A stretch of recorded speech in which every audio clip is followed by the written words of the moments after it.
नमस्कार दोस्तों, मैं केसी साहू सर आप सबका स्वागत करता हूं आपका ही अपना चैनल केसी सर के क्लासेस में। दोस्तों आइए आज हम बहुत ही महत्वपूर्ण विषय पर चर्चा करेंगे। दोस्तों चाहे आप 10वीं पढ़ते हो, 11वीं पढ़ते हो या 12वीं पढ़ते हो या फिर आप किसी प्रकार के कंपटीशन एग्जाम की तैयारी कर रहे हो, आज का जो प्रश्न है वो बहुत ही महत्वपूर्ण है।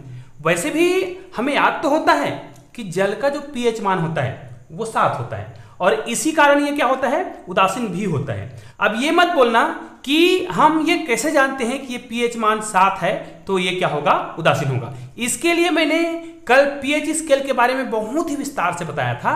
यदि आपने वो वीडियो नहीं देखा है तो आई बटन में उस वीडियो को जरूर देखिएगा या डिस्क्रिप्शन बॉक्स में भी उस वीडियो को देख सकते हैं, जिससे आपको पता चल जाएगा कि हम कैसे जानते हैं कि कोई पदार्थ जो है अम्लीय है, क्षारीय है या फिर उदासीन है।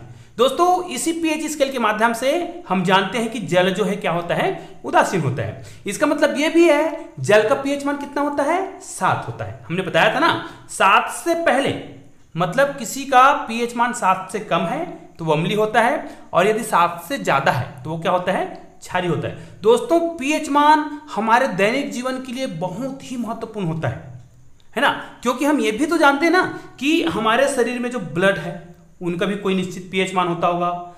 आप लोगों ने सुना होगा जो वर्षा होती है तो कभी कभी अम्लीय वर्षा होती है। क्या आप में से कोई बता सकते हो कि अम्लीय वर्षा कब होती है?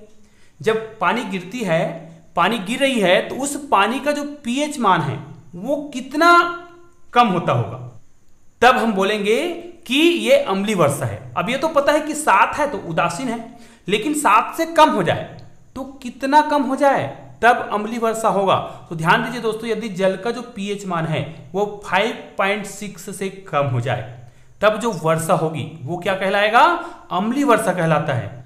और इससे नुकसान क्या है, जब वो अम्लीय वर्षा जो है नदियों में जाके मिलती है तो उन पानी को भी वो क्या कर देता है, अम्लीय कर देता है, जो जीव जंतुओं के लिए क्या होता है, बहुत ही नुकसानदेह होता है। तो इस प्रकार हम अम्लीय वर्षा के बारे में और बहुत सारी चीजों के बारे में pH मान के आधार पर ही जानते हैं। दोस्तों एक बात हमेशा याद रखिए, जो मानव रक्त होता है, जो रक्त होता है उसका pH मान 7.4 होता है और ये आपके प्रतियोगी परीक्षाओं में पूछा ही जाता है। ठीक है, तो आइए आज हम जल के जो pH मान है उसकी गणना कैसे करते हैं।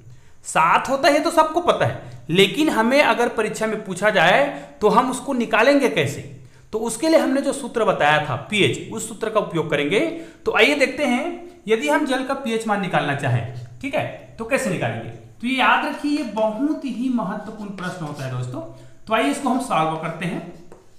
तो सबसे पहले तो ये जान लो कि जल में ये जो जल होता है H2O, ठीक है, इसमें जितना H+ आयन होता है उतना ही OH- आयन होगा, बराबर मात्रा में होता है। इसका मतलब ये भी कहा जाए H+ आयन सांद्रण बराबर होता है OH- आयन सांद्रण के जल में। ठीक है, जितना ये होगा उतना ही ये भी होगा।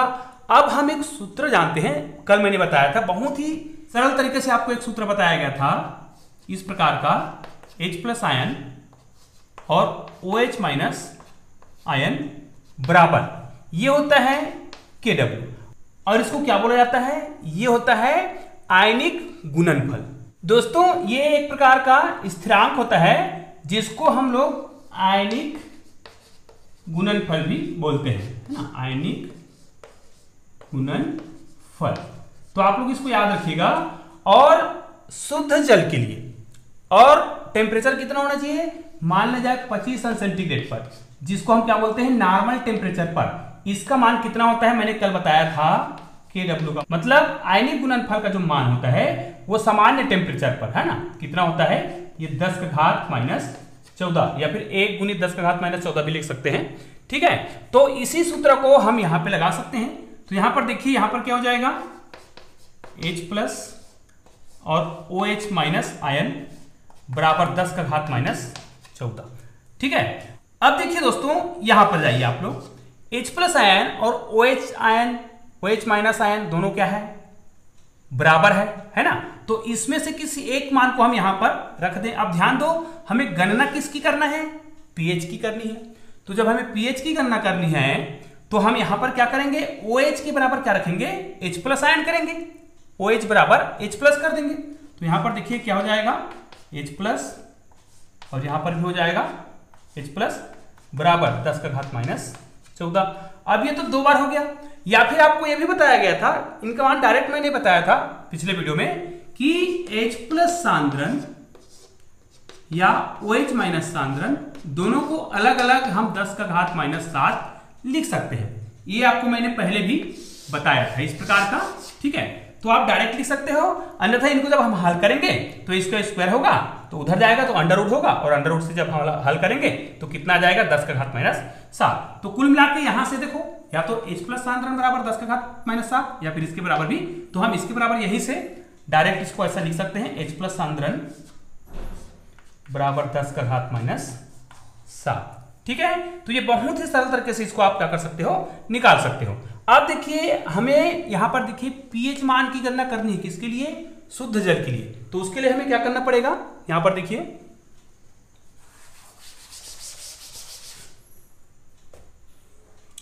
यहां पर तो मान निकल गया है। अब हम सूत्र से जानते हैं कि पीएच बराबर होता है माइनस लॉग, अब यहां पर हो जाएगा H प्लस सांद्रण। अब इस H प्लस सांद्रण का मान यहां से हम यहां पे क्या कर देंगे, रख देंगे। तो ये हो जाएगा pH बराबर माइनस लॉग, अब यहां पर कितना आ गया, 10 का घात माइनस 7, और ये तो लॉग का आधार 10 है। अब हमने एक सूत्र बताया था, कौन सा सूत्र, वो होता है लॉग a का घात n हो। तो यहां पे जो घात होता है वो क्या आता है, सामने आता है। तो इसको हम इस प्रकार लिख सकते हैं, ये देखो। तो इसी सूत्र का प्रयोग करना है, जैसे इसमें देखो घात यहाँ पर 10 का घात माइनस 7 है, वो सामने आएगा। और याद रखिए यहाँ पर ये खुद माइनस है, तो क्या हो जाएगा, pH बराबर, माइनस तो पहले से है, और यहाँ पर कितना आ जाएगा, माइनस 7 पुनः आएगा। अब देखिए log 10 का मान कितना होता है, log 10 का मान तो हमेशा 1 होता है, तो यहाँ पर 1 लिखने की आवश्यकता नहीं है। तो pH का मान कितना आ गया, रीजिन का कितना होता है, प्लस होता है, तो यहाँ पर आ जाएगा आंसर 7। तो इस प्रकार दोस्तों आप जल की pH मान की गणना कर सकते हैं, बहुत ही सरल तरीके से। आइए दोस्तों इसी प्रकार हम एक और बहुत ही महत्वपूर्ण प्रश्न को हल करते हैं। आइए दोस्तों, अब जो प्रश्न बता रहा हूं वो हमेशा पूछा ही जाता है, और एक बात और याद रखिए, इस पैटर्न को बदल करके प्रश्न पूछा जाता है। जैसे n/100 दिया है, कभी n/10 देगा, या कभी n/1000 दे देगा, यहां पर कुछ भी देगा तो आपको पैटर्न सीखना है। ध्यान दीजिएगा, अभी जो पैटर्न बताया जाएगा, जिस तरीके से इनको हल करना बताया जाएगा, उसी प्रकार आप अन्य प्रश्नों को भी बना सकते हैं। तो ध्यान दीजिए, एक प्रश्न को आप सीखिए, फिर बाकी सारे प्रश्नों को इसी प्रकार आप बना सकते हैं। तो एक बात हमेशा ध्यान दीजिए दोस्तों, आइए दोस्तों इसको हम सॉल्व करके देखते हैं। एक बात तो हमेशा याद रखना है कि सोडियम हाइड्रोक्साइड का जो आणविक द्रव्यमान होता है और जो तुल्यांकी भार होता है, वो दोनों क्या होता है, बराबर होता है। तो इसका मतलब ये है, यदि हम इनकी सांद्रता लिखना चाहें, क्योंकि सांद्रता ही तो दिया है ना, n/100, मतलब इनका सांद्रता, सोडियम हाइड्रोक्साइड की सांद्रता, ठीक है। यहां पर नॉर्मलता में दिया है, तो यहां पर लिख लेंगे n/100 दिया हुआ है। चूंकि हम जानते हैं कि इनकी जो तुल्यांकी भार है और जो आणविक द्रव्यमान है, दोनों क्या होता है, बराबर होता है। तो यहां पर हम इसको इस प्रकार लिख सकते हैं, ठीक है। अब ध्यान दीजिए दोस्तों, इसी को क्या हम n/10 का स्क्वायर लिख सकते हैं, या फिर इसको ऐसा भी लिख सकते हैं, ये देखो, सॉरी, इसको ऐसा लिख सकते हैं। मैं इसको इस प्रकार इसलिए बता रहा हूं, ध्यान दीजिएगा, आपको ऐसा करने से गणित बहुत ही सरल लगेगा। अब ध्यान दीजिए, यदि इसकी जो सांद्रता होती है, इसको यहां पर देखिए, इसमें कौन सा आयन निकलता है, OH माइनस आयन। इसका मतलब OH माइनस आयन कितना हो जाएगा, यहां पर देखिए, इसको हल करें चाहे इसको करें, तो हम ये भी तो पता है ना कि ये जब हर है, जब अंश में जाएगा तो क्या हो जाता है, माइनस में हो जाता है, तो हो जाएगा -2 घात जो है। इसको आप 0.01 भी लिख सकते हैं, लेकिन ऐसा करने से बाद में हमको इसको इस रूप में चेंज करना ही पड़ता है, तो हमने पहले से इनको ऐसा चेंज कर लिया। ये गणित के नियमों के तहत ऐसा हुआ है। घातांक का जो नियम होता है, जो घात नीचे में रहता है, जब ऊपर जाता है तो क्या हो जाता है, घातांक जो है माइनस हो जाता है, ठीक है। तो अब इसको देखो हल करते हैं। अब हम ये सूत्र तो जानते हैं, हम जानते हैं कि क्या जानते हैं, अभी जो आपको सूत्र बताया गया पहले गणित में, उसी सूत्र को यहां पर भी लिखना है। ये देखिए, OH माइनस सांद्रण बराबर, यहां पर कितना होता है, ये तो हमेशा याद है 1 × 10 का घात -14, तो 1 को लिखने की आवश्यकता नहीं है। ठीक है, तो हम इतना लिखते हैं। अब देखिए इनमें से आपको निकालना किसका है, pH का, मतलब इसका निकालना है। तो ये वाला मान हमको पता है, देखो यहाँ OH, तो इस मान को क्या कर देंगे, यहाँ पे रख देंगे, या तो इसको यहाँ ले जाके भी हल कर सकते हैं। तो हम पहले H+ निकाल लेते हैं। तो यहाँ पर हो जाएगा 10 का घात -14 और बटे में कितना हो जाएगा, यहाँ पर हो जाएगा OH माइनस सांद्रण। ठीक है, अब इसका मान यहां से हम क्या कर सकते हैं, रख सकते हैं। तो यहीं पर मान रख देते हैं। तो यहां पर क्या हो जाएगा, H+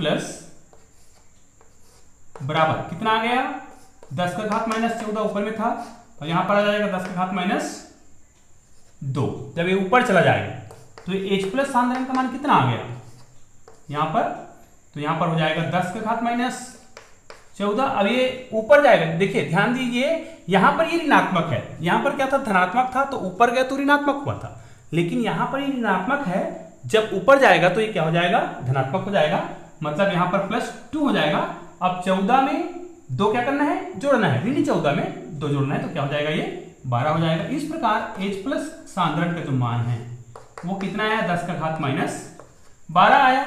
अब इसका हम pH मान तो बहुत आसानी से निकाल सकते हैं। कैसे निकालते हैं, pH बराबर होता है -log यहाँ पर 10, और यहाँ पर हो जाएगा H+ सांद्रण का मान। तो H+ सांद्रण का मान तो ये है, तो यहाँ पर pH वैल्यू का मान कितना आ गया, -log 10, और यहाँ पर हो जाएगा 10 का घात -12।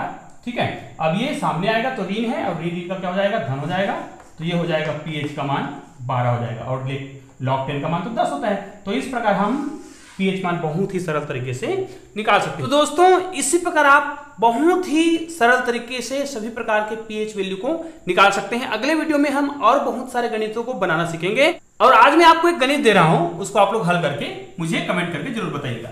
मान लीजिए यहां पर n/10 हो, तो इसका pH मान कितना होगा, ये प्रश्न है, इसको आप लोग हल करके मुझे बताइएगा।